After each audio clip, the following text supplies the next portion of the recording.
Nuremberg laws.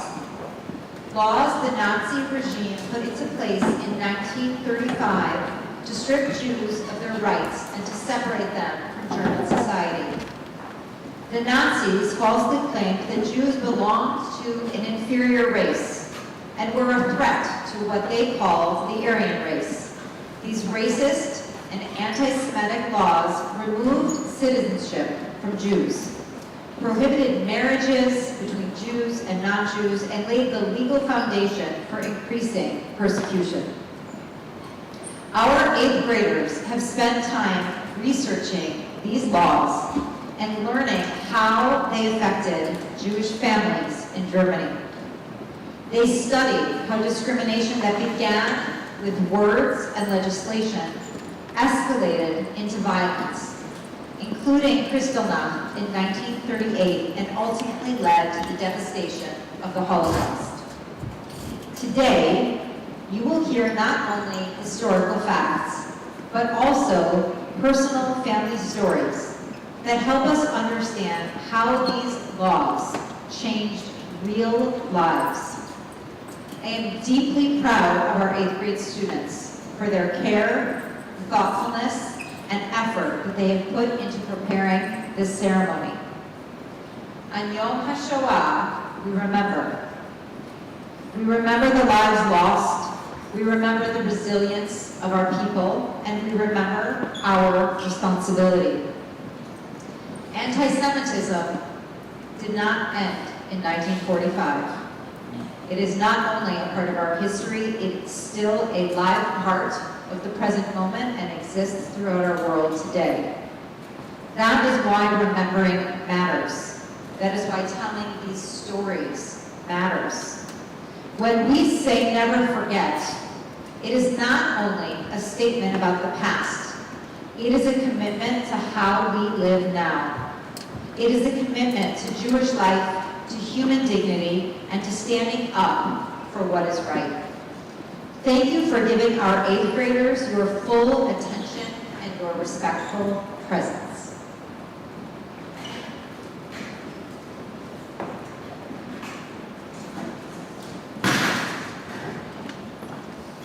I'm going to share with you a vulnerability cloaked in the form of fear.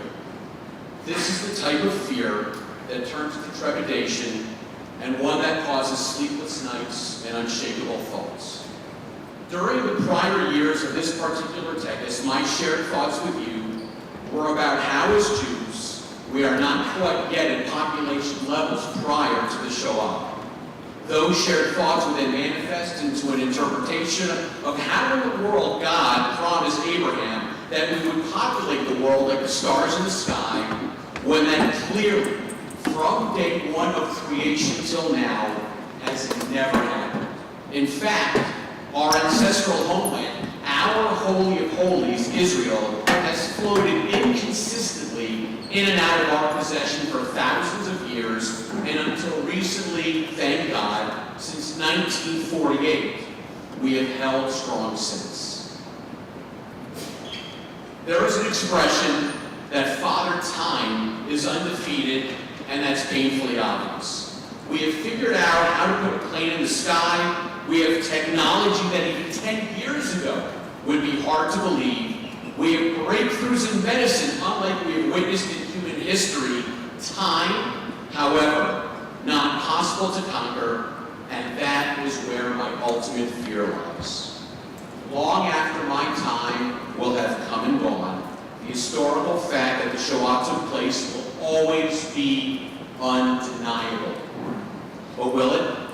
Time has a funny way of distorting reality, creating its own narrative and replacing cold hard truths with truth from an alternate reality. My fear is that the Shoah will be rewritten over time until truth is no longer truth. That, my dear colleagues and students, is a path we must do everything within our power not to avoid, but to steer the reins of truth and run that alternate reality off the road.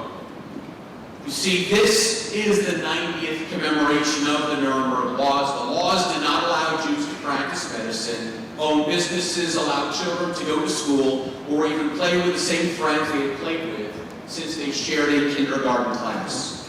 These laws specifically earmarked who, by family lineage, was a Jew and who was not. Why? Because being a Jew, by DNA, was a threat to the existence of the Aryan race.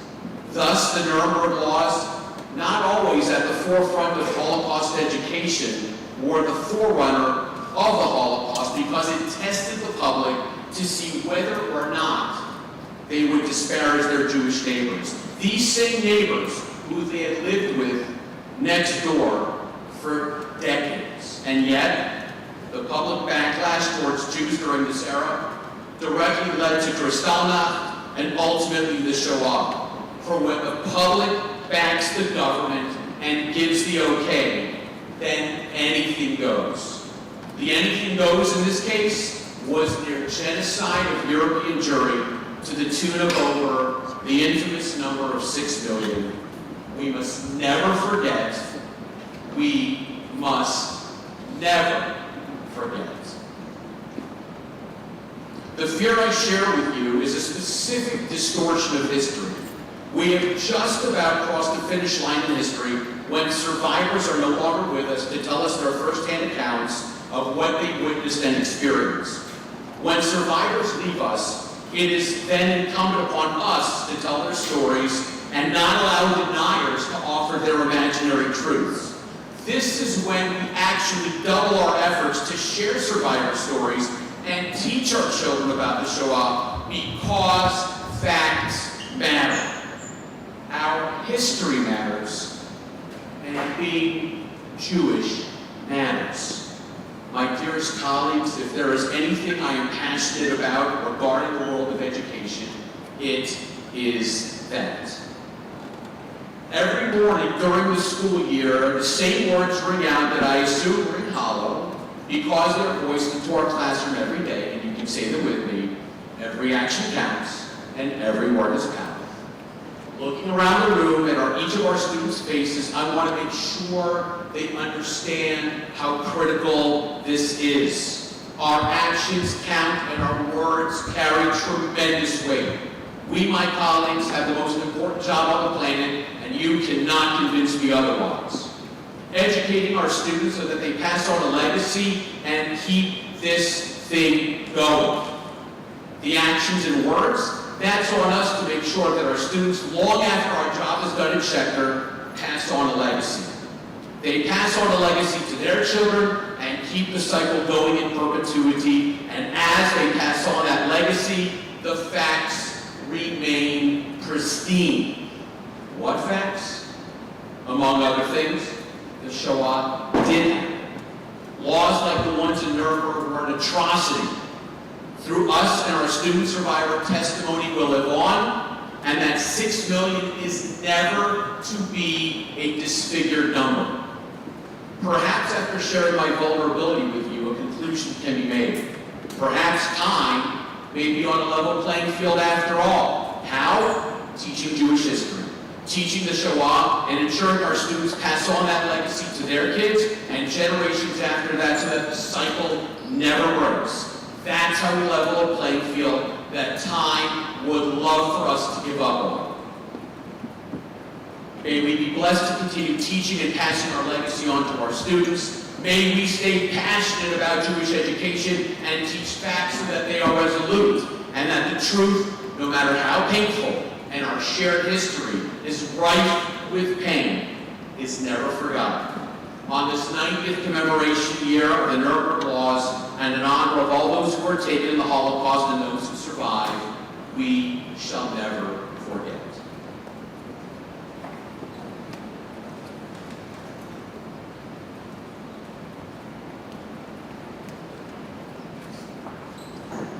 Ms. Tekes explores the enduring history of the Jewish people with a specific focus on the shift from citizenship to prosecution during the Holocaust.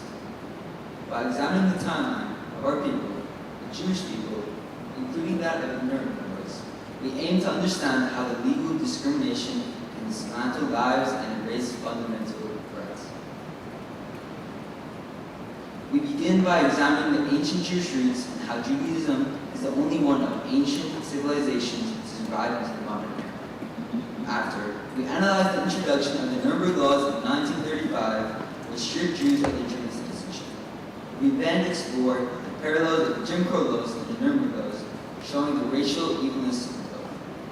Our research went into both the aftermath of these laws, taking of businesses, explain displacements of communities, and attempts to escape from concentration camps.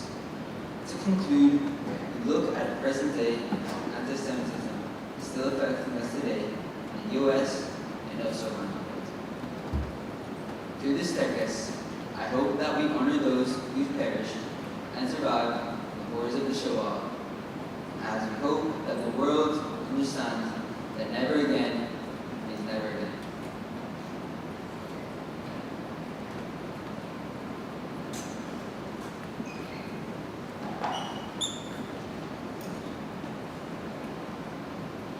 In 11,700 BCE, before the Common Era, ancient Mesopotamia started. Then, 4,300 years later, ancient Greece started. Later, ancient Judaism started 2,239 years later. Ancient Egypt started 661 years after. During 625 BCE, ancient Rome started. Ancient Greece was the first of these five to end in 267 CE, the Common Era. Ancient Egypt followed 128 years later. 81 years after Egypt ended, ancient Rome ended. Ancient Mesopotamia ended 175 years after Rome. Ancient Judaism is the only one of these five still standing in 2026.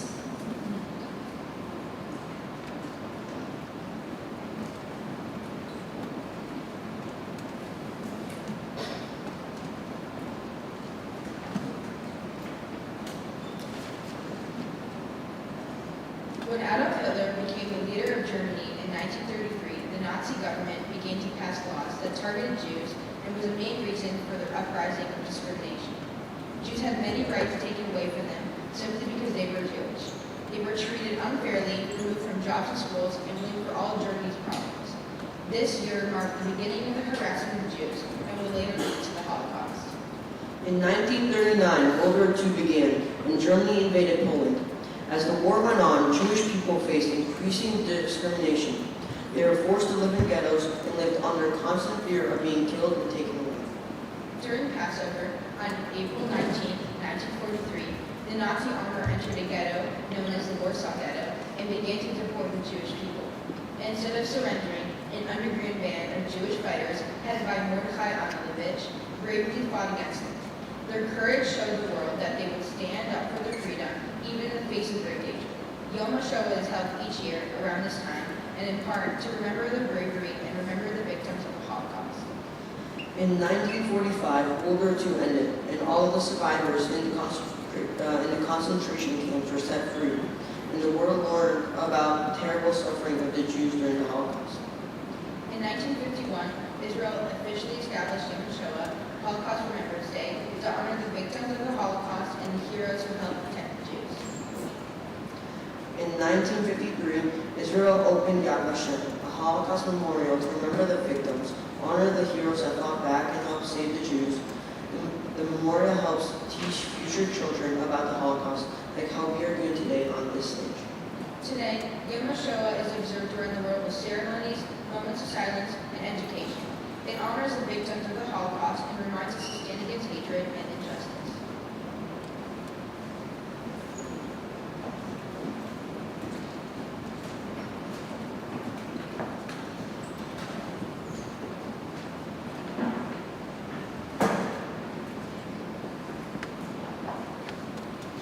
On April 1st, 1933, Hitler and the Nazis implemented laws that would adversely affect the Jewish population of Germany. Hitler's initial idea was something called the Aryan Paragraph. This plan was the basic fundamentals that later became the Nuremberg Laws in 1935. The Aryan Paragraph took away basic community rights away from people perceived as non-Aryan. It took away rights to be in political groups, sports, of student groups, social clubs, volunteer organizations, and German economic establishments.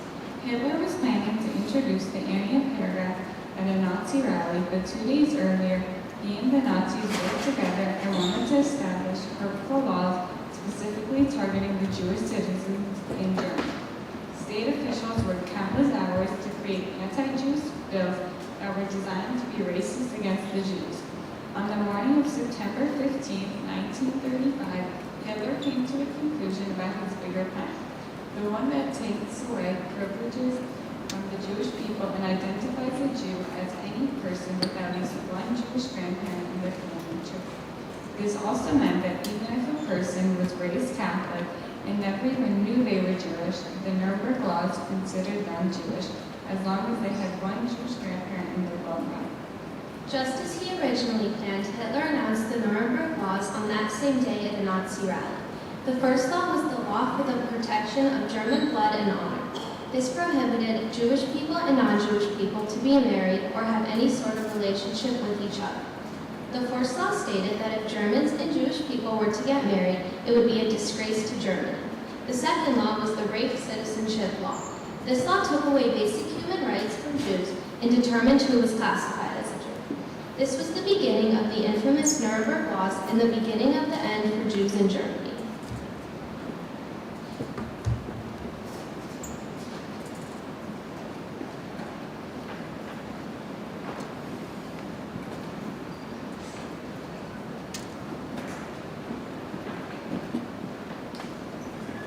The introduction of the Nuremberg laws in September 1935 further increased Jewish marginalization. Jews were banned from marrying non-Jews and their citizenship was removed, including their right to vote. Many horrible things happened to the Jews directly after the Nuremberg laws came out. The Nuremberg laws changed the everyday lives of Jews in Germany by forcing Jews to be legally different from their non-Jewish neighbors. During the years that followed, the Nazi regime enacted more and more anti-Jewish laws and decrees. These later laws relied on the definition of Jew as defined in the Nuremberg laws. The Nuremberg laws were an important step in the Nazi regime process of isolating and excluding Jews from the rest of German society. Jews were tortured and killed just based on having Jewish ancestors. The laws declared that non-pure Germans, Mischling, otherwise known as those of mixed blood, are not German citizens, therefore they have no rights. Jews were not allowed to mix races with Aryans because they would create mixed-race children and that would contaminate the blood of true Germans. A person was considered Jewish not if they practiced the religion, but by ancestral blood. It was decided if someone had even one Jewish grandparent, they were considered again Mischling. An example of a Jewish person affected by these Nuremberg laws was the grandfather of Ruth Gabrielle Silton. He owned a pharmacy in Berlin, and that pharmacy was where her father worked as well. In 1933 to 1939, the Nazis forced her grandfather to sell his pharmacy for very little money. Their family decided to move to Amsterdam, and because of this, they had to leave their life behind and learn an entire new language. Beginning in 1940 and through 1944, Ruth and the rest of the Jews had to wear yellow stars on them. The significance of this was that Ruth, as a 5-year-old, was not allowed to play with her non-Jewish friends any longer. When Ruth was 9, she and her family were deported to a camp called Westerbork in the eastern portion of the Netherlands.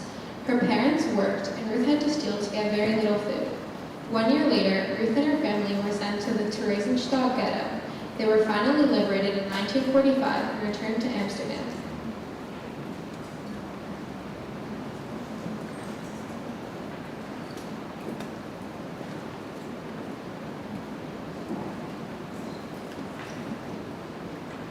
Before the Nuremberg laws were enforced, my great-grandfather Pavel was a salesman of fine goods and crystal in Czechoslovakia. Once the laws were enforced, the Nazis invaded his town and arrested him. Lucky for our family, we were able to buy his freedom from the Nazis. Not so lucky, his business was put to an end. Once he was free, the family escaped to Morocco and stayed there for about 5 years. After that, they made their way to British-occupied Palestine in 1946. He later went back to Prague to visit his sick father, and all 8 of his siblings and their children were fortunate enough to survive, and the whole family was reunited in Israel. If photo of this little boy is my grandpa, their son, Duran.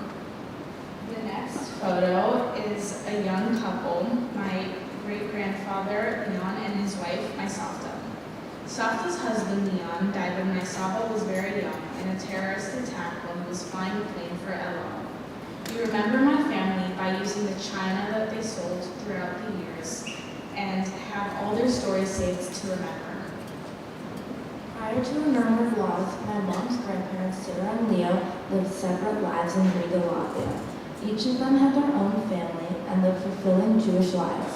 When the war started, both of my grandparents were separately moved to Struthof concentration camp, located in northern Poland. There, they both lost their families. Sarah and Leo were the only survivors of their family. Soon after they were liberated, they got married. This letter was written in German by Leo to his brother Benno and Benno's wife Ray. At the time, they lived in Cape Town, South Africa. The translation is as follows. Riga, May 11, 1946. Dear Benno and Ray, I'm happy that I can write you these few lines. Our entire family, including my wife and daughter Berta, were murdered by the Nazis. From our whole family, I'm completely alone. Recently, I remarried. I live as before with Uncle Benno and Aunt Jenny. I'm doing well. I work and I'm very, very content. I'm happy to be alive and equal again, a human being like all others. We think of you often. My wife sends her warm regards. Best regards to all relatives. Please write back. In this picture, Leo is in the middle, Benno is on the right, and his other brother Wolf to the left. Finally, the last picture shows Leo and his wife Sarah.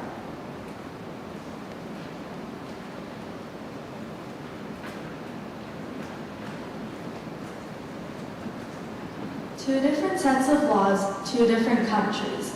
Although this all seems so different, they have more in common than anyone would think. The Jim Crow laws were created to enforce racial segregation and discrimination against African Americans in the United States from the 1880s to the 1960s. The Nuremberg laws were foundational to anti-Semitism and racism, which created a social hierarchy amongst German citizens. Both sets of laws were the groundwork for the ideas of two different minorities. Originally, African Americans were already oppressed and poor. However, the Nazis imagined that in Germany, Jews were already rich and powerful. Eventually, the Nazis were more interested in how the United States designated Native Americans and Filipinos as non-citizens, even though they lived there. This influenced the Nuremberg laws to strip Jewish Germans of their citizenship and were then classified as nationals. Unfortunately, this influenced the Nazis' thought to create the Nuremberg laws. These laws have shaped our society in many ways. We will explain their similarities and importance. In the Jim Crow laws, it says, the marriage of a white person with an African American who has at least 1/8 or more of African American blood is unlawful. Similarly, in the Nuremberg laws, it says, marriages between Jews and citizens of German or related blood are forbidden. Both the Jim Crow laws in the U.S. and the Nuremberg laws in Germany controlled who people could marry based on race. Under Jim Crow, many states banned interracial marriage, so black and white people could not legally marry. The Nuremberg laws specifically forbade Jewish people from marrying or having relations with Aryan Germans. Both laws used marriage rules to separate groups and enforce discrimination. Both were also stripped of their citizenship and were classified as subjects of the state or nationals, which was inspired by the law under Jim Crow and more directly by American law regarding Native Americans and people in U.S. territories. Under Jim Crow, African Americans were denied voting rights, which disqualified them from not having full rights as American citizens. Overall, these sets of laws have impacted society and dehumanized marginalized groups of people. Living under the Jim Crow laws was hard and caused the African American community to feel excluded from their own society. Similarly, the Nazis created the Nuremberg laws under the influence of Jim Crow and caused the Jews to feel that they had no purpose in the world. We should learn that no one deserves to be mistreated and marginalized. Everyone deserves basic human rights and the choice to be what they want, and we shall remember to never forget.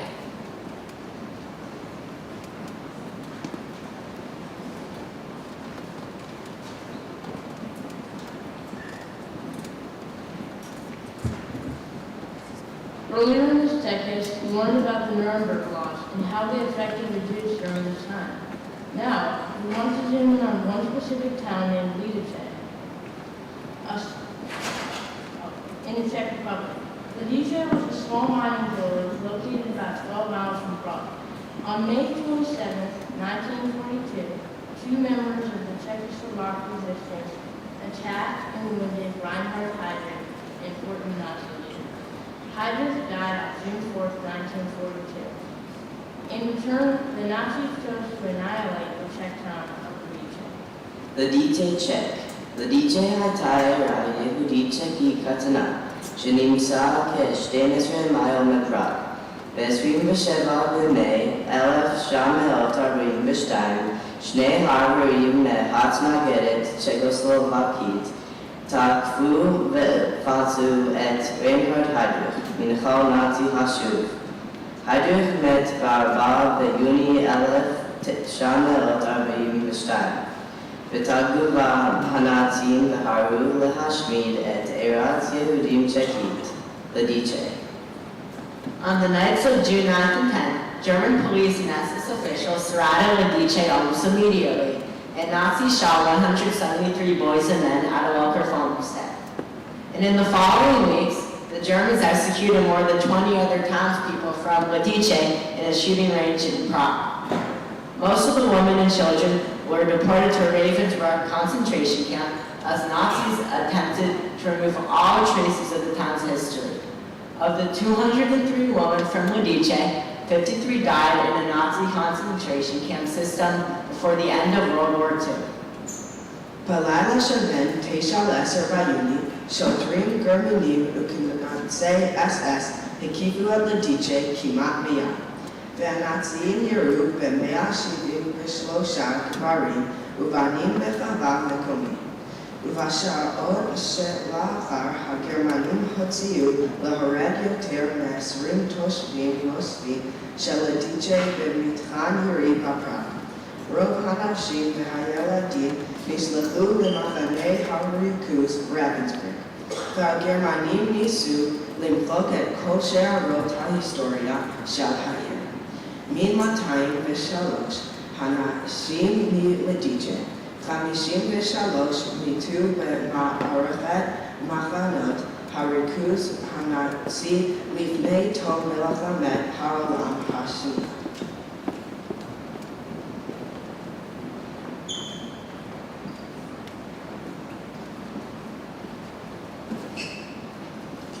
On April 1st, 1933, Nazis started to boycott Jewish goods and businesses.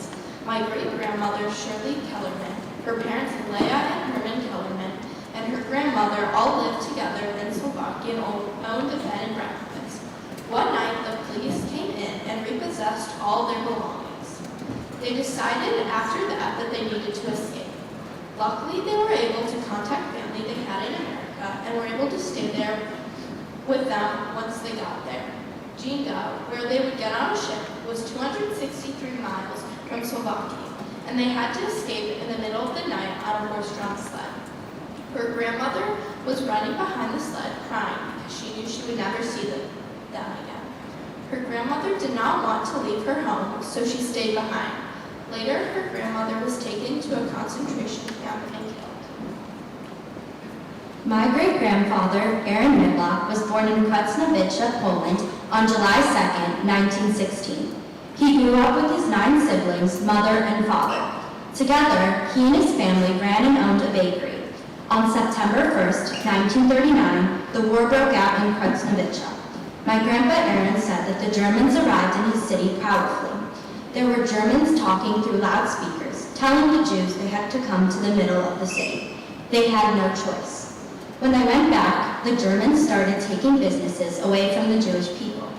One day, the Germans came into his bakery, and there were 2 SS men who started yelling horrible things to them. Soon, the soldiers began to beat them both badly until they fled. They then took my great-grandpa and dumped him into a giant bag of flour. The soldiers pulled them against the wall and pulled out their guns. They wanted to kill us, he had said. Miraculously, the soldiers changed their minds and put the guns back in their pockets. As the soldiers began to leave, my great-grandfather pushed his father out the window of the bakery and ran after him. Later, he and his family were sent to Auschwitz to be tortured and brutally murdered. Out of his 9 siblings and parents, he was the only survivor. In 2009, he passed away at the age of 93, and after the war, while living at a displacement camp in Germany, he met my great-grandmother, who was also a Holocaust survivor, Salah Midlock. Soon, they moved to the United States and rebuilt their lives and created my family, which I will forever be grateful for. My house to this day is filled with joy and some of my grandparents' original recipes. Through both of our families' delicious food and rich life lessons, we remember to never forget.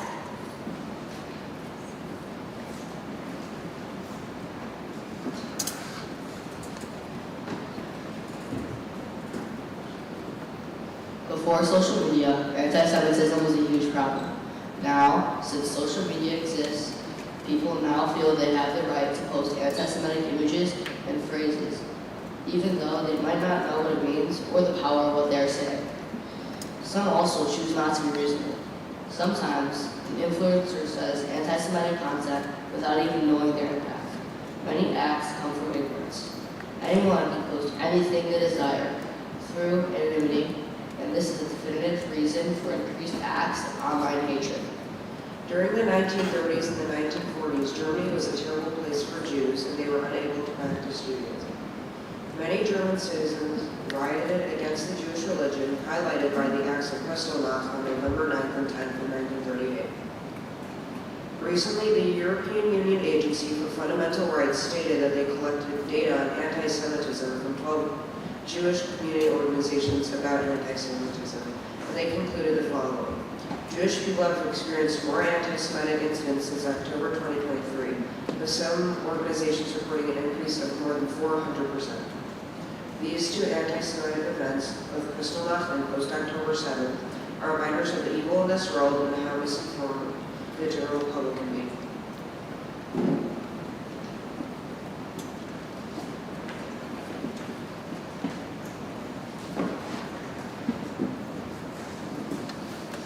It lives in the whispers in the back of the classroom, in the comments left by strangers under the glow of a screen. They tell us that we are paranoid, that the world has moved on, yet they continue to spray paint our fears onto the doors of our synagogues. They use the same old lies just dressed in modern clothes. We see it in the way people look away when we speak our truth, the silence that follows when we mention the ache in our history. It is a loneliness that spans across borders and oceans, a constant looking over the shoulder, even in times of peace, knowing that the peace is fragile and the hatred is patient. It is a fire that smolders beneath the surface of the earth, waiting for a spark of unrest to burst into a flame once more. Each generation is forced to learn the same hard lessons, to memorize the exits and to shield their child's eyes, while the rest of the world wonders why we cannot simply forget. But how can we forget what is etched into our very DNA? The memory of the cattle cars is a rhythm in our heartbeat, and the never again we shout is like a plea into the wind. We stand tall, yet we stand weary, carrying the weight of the ages, watching the wheel turn, waiting for a break that never comes.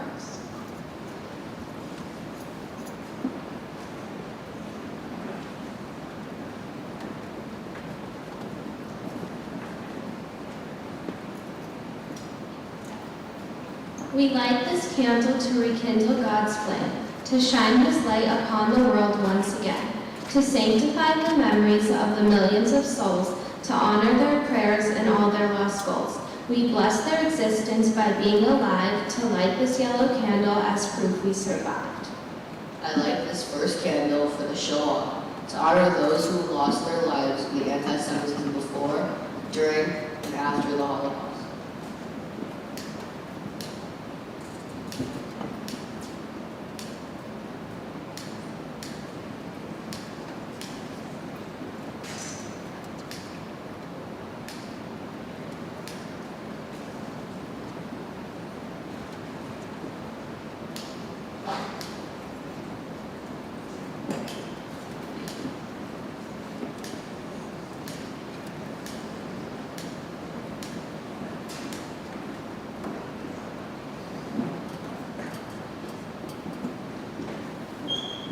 light this candle of hope that the world community will find ways to intervene in situations where ethnic or economic tensions are threatening to turn murderous. May there be no more days of destruction, days of catastrophe anywhere in the world, never again.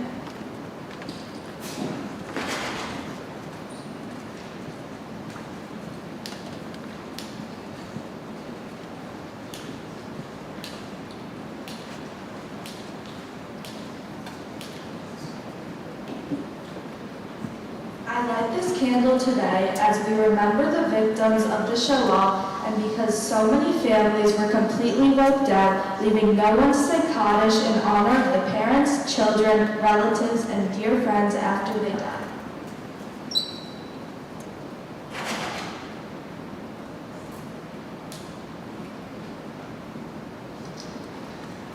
I light this candle in the memory of those whose lives were turned into horror due to the Nuremberg laws.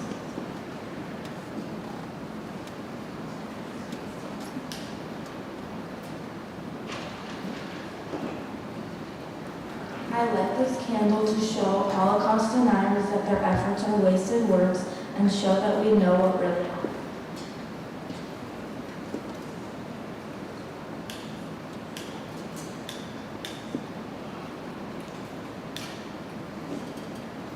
I lit this candle in honor of all of the survivors of the Shoah, still sharing their stories of horror and fright. It is through their stories that we pass along their knowledge to the world, framed the famous words, "We will never forget."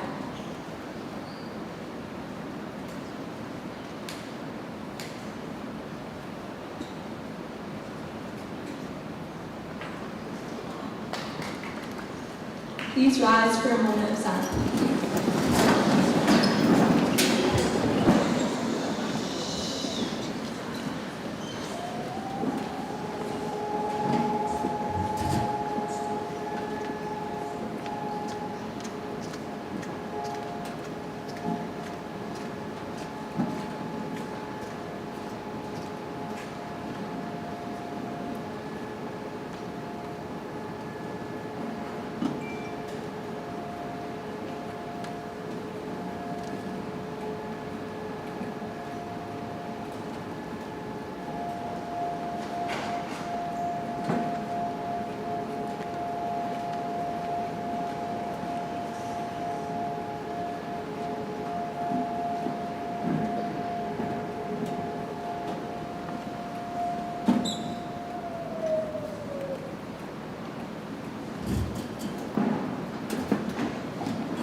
Please remain standing for the recitation of Emma.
God, grant infinite rest in your sheltering presence among the holy and pure, to the souls of all our people, the men, women, and children of Israel, who were wrenched out of this world and have now gone to their eternal home. Merciful One, we ask that our loved ones find peace in your embrace. May their souls be bound up in the bond of life. May they rest in peace, and let us say, Amen. We will now conclude with the mourners' Kaddish, and we say especially on behalf of those who lost their lives and never had anybody saved for them. Yikadav v'yikadash shmei Rabbah, ve'alma divrach hirutei ve'amlich malchutei, v'chayechon u'vyomechon u'v'chayei dechol bein Yisrael, ba'adala u'gizman karim v'imru amen. Yehei shmei Rabbah mevarach le'olam u'meo maya. Yibarach v'yishtabach v'yipa'ar v'yitramam v'yitnaseh, v'yitadar v'yitaleh v'yitalal shmei d'kedushat b'rihu.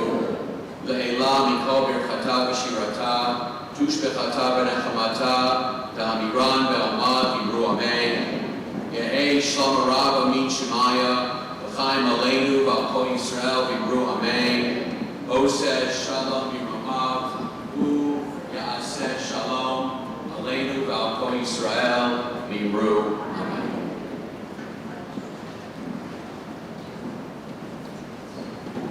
You may be seated. I'd like to take a moment to thank all of our 8th graders for their hard work to put together this Tekes for all of you. I would like to thank all of you for showing up in such a mature way, understanding the seriousness of what we came together to do today. I'm going to ask that as I dismiss you, we maintain this silence, that we maintain the energy that we've created here as a Kehillah, as a community. So I'm going to ask that as you're waiting silently. As you're leaving silently. I'd like to invite the 4th graders to stand and exit quietly, silently out that door, and our 7th graders may stand and exit out the back door.